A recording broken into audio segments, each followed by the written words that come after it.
ഒരു പരിചയക്കാരൻ ഒരിക്കൽ സോക്രട്ടീസിനോട് ഓടിക്കിതച്ചു വന്ന് ചോദിച്ചു, എനിക്ക് താങ്കളോട് ഒരു വാർത്ത പറയാനുണ്ട്. താങ്കളുടെ സുഹൃത്തിനെക്കുറിച്ച് ഞാൻ കേട്ടതാണ്. അയാളോട് സംസാരം നിർത്താൻ കൈകൊണ്ട് ആംഗ്യം കാണിച്ച് സോക്രട്ടീസ് ഇങ്ങനെ മറുപടി പറഞ്ഞു. പറയാൻ തുടങ്ങുന്നതിന് മുൻപ് 3 ചോദ്യങ്ങൾ എനിക്കുണ്ട്. അതിന് തൃപ്തികരമായ മറുപടി നൽകിയാൽ നിങ്ങൾക്ക് കാര്യം പറയാൻ ഞാൻ അനുമതി നൽകാം. ശരി, എന്താണ് ചോദ്യങ്ങൾ? ആദ്യ ചോദ്യം സത്യത്തെ അടിസ്ഥാനമാക്കിയാണ്. നിങ്ങൾ പറയാൻ പോകുന്നത് സത്യമാണെന്ന് നിങ്ങൾക്ക് ഉറപ്പുണ്ടോ? ഇല്ല, ഞാനത് മറ്റൊരാൾ പറഞ്ഞു കേട്ടതാണ്. അപ്പോൾ ആദ്യ ചോദ്യത്തിൽ നിങ്ങൾ ജയിക്കുന്നില്ല. ശരി, അടുത്ത ചോദ്യം അത് പറയുന്നതിലെ നന്മയെ അടിസ്ഥാനമാക്കിയാണ്. നിങ്ങൾ പറയാൻ പോകുന്നത് ഒരു നല്ല കാര്യമാണോ? അല്ല, അതിന് വിപരീതമാണ്. അപ്പോൾ അതിലും നിങ്ങൾ പരാജയപ്പെട്ടു.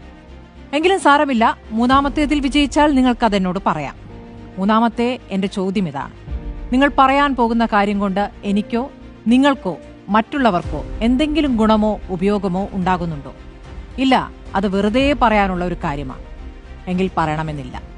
ഇത് മൂന്നുമല്ലാത്ത കാര്യങ്ങൾ നിങ്ങൾ എന്തിനു പറയണം?